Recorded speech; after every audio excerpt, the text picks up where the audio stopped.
Hello Yu-Gi-Oh players, how are you today? Welcome to the Yu-Gi-Oh question of the day. Today's Yu-Gi-Oh question of the day is, what makes a bad Yu-Gi-Oh player, what makes a Yu-Gi-Oh player a bad Yu-Gi-Oh player?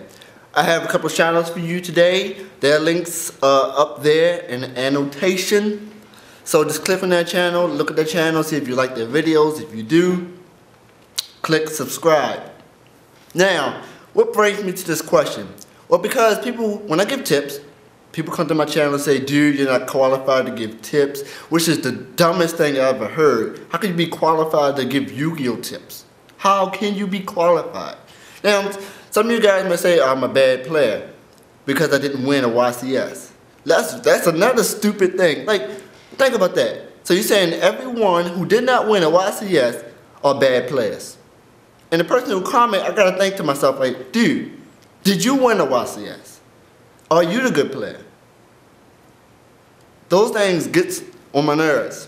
Really, really bad. And the question, again, is, and I want you to leave as many comments as possible, what makes a bad Yu-Gi-Oh player? What makes a Yu-Gi-Oh player bad? Now, why do I give tips? Some of you guys do not see what goes on at my locals. You guys do not see what goes on at my locals. I see so many bad things happen. So many players do so many bad things at my locals. And that caused me to say, you know what? I'm going to take what that person did and tell people not to do what that person did. Does that make sense? So when I do a video, guys, if you have field advantage, if you have enough to go for game, don't summon another monster. There's no point. You have game on the board, attack, and win. Some people overextend, some people do things unnecessarily and lose. Summon, torrential. God dang it. What the hell, man? I just lost because of that. Here are a couple of things that have happened at my locals. Somebody summoned Thunder King.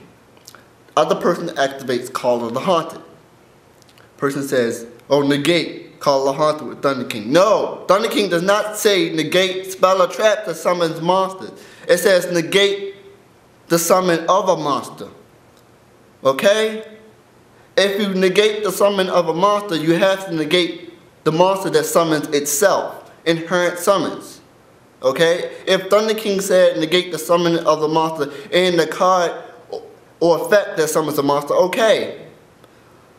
Monster Reborn, negate it because it says negate the card effect that summons a monster in the summon of a monster. That makes sense, right? You can't. And I was like, I'm a judge. You can't do that. Then the person have a nerve to call another judge. And guess what the judge said? The judge told him that Thunder King can negate Call of the Haunted. And I'm going crazy in my head. I'm like, what? What is going on? I was really bad. I was like, it can't negate it. It can't. Only can negate inherent summons. I was going crazy. I'm like, what are you doing? And then another person summon them up. Pitch a spell.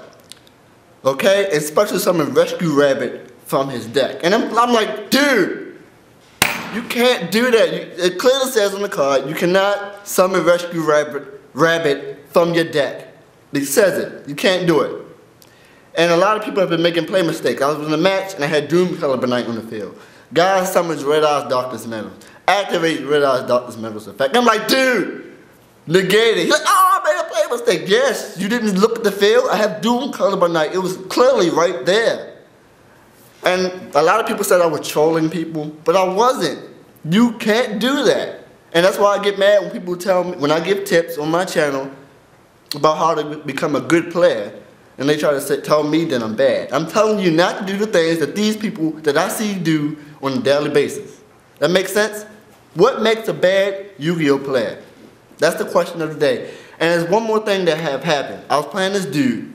I'm playing Chaos Match. I have Effect Veiler, DD Crow, Doom Caliber Knight, whatever. I have Doom Caliber Knight on the field. He summons a monster, activates his effect, special summon another monster, activates his effect. I'm like, dude, wait, what are you doing? He's like, dude, I'm activating this effect and I'm special summoning it. I said, wait, hold up, how did you do that? Whose effect are you using? I'm using this effect. And he's looking at me like I'm stupid. I'm like, dude, I have Doom Caliber Knight on the field. I have to negate your monster effect. He's like, what are you talking about? What are you talking about? I'm like, what are you doing? Doom Caliber Knight, sir. Whose effect? His effect. Okay, negate. He ended his turn. He ended his turn. And then another thing happened where I had effect failure. He was like, summon, activate, special summon. I'm like, wait, slow down. What are you doing? Back up. And he's getting all mad at me. I'm like, I have a response. He's like, summon, activate this, do this. I'm like, stop, stop, stop. Summon. Are you activating his effect? Effect failure. And apparently I won the game. Like, he was getting mad at me. And he was going on fast, skipping my responses, skipping my monster effects and everything. It was annoying. And that was another video I wanted to do. When you're in the match, you have to give people responses, okay? You can't skip people's responses. Don't rush, think about your plays, or you're gonna end up losing. Tips that you learned through me because what other people do that's wrong. So leave a comment again. What makes a bad Yu-Gi-Oh player?